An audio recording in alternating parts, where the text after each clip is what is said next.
Lewap vilayetinde yağan güýçli ýagyş ekişi tamamlanan gowaça meýdanlaryna zaýylandan soň Sebitin paýta çykarançylary gowaça ekişine täzeden girişdiler.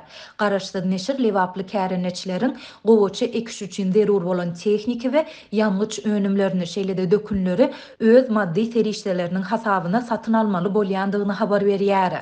Bu aralykda Prezident Serdar Berdimuhammedow degişli ýol başçylary gowaça ekişini ýokary hilli we bellenen möhletlerde geçirmegi yeni bir gerek tavşyrdy.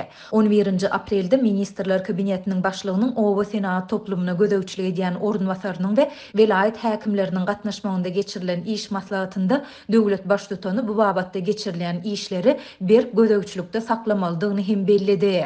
Prezidentiň eden bu tawşyrygy soňky birnäçe ýylyň dowamında Lewaba ýagan güýçli ýagşyň mögsümleýin owa hojalyk işlerine ziýan ýetirip, esasanam ekişi tamamlanan gowaça meýdanlaryny daýylamanyň ýanyna gabat geldi. Adatlyň Lewapda habarçysynyň 11 aprelde beren maglumatyna görä, şu günler ekin meýdanlary daýylanan paýtaçy kärençiler gowaça ekişine täzeden girişdiler. Olar ekişe gaýtadan noldan başladylar. Ekrançylyk meýdanlaryna sürüm we tekilleýiş işleri gaýtadan geçirilýär.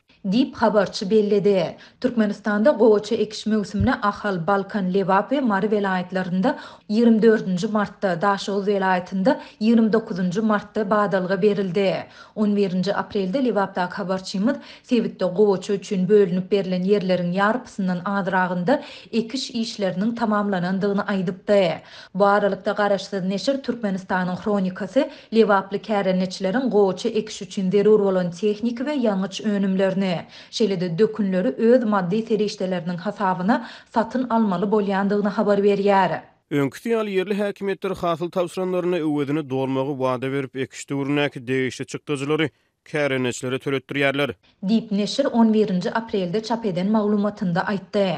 Maglumata görä bu çykdyjylaryň çäginde kärençiler her hektar ýer üçin 180 kilogram superfosfat, şeýle-de traktorlar we ekişi amala aşyrýan tehnikalar üçin ýangyç, çalgy ýağlary we ät ýaşlyk şaýlaryny hem satyn almaly bolýarlar.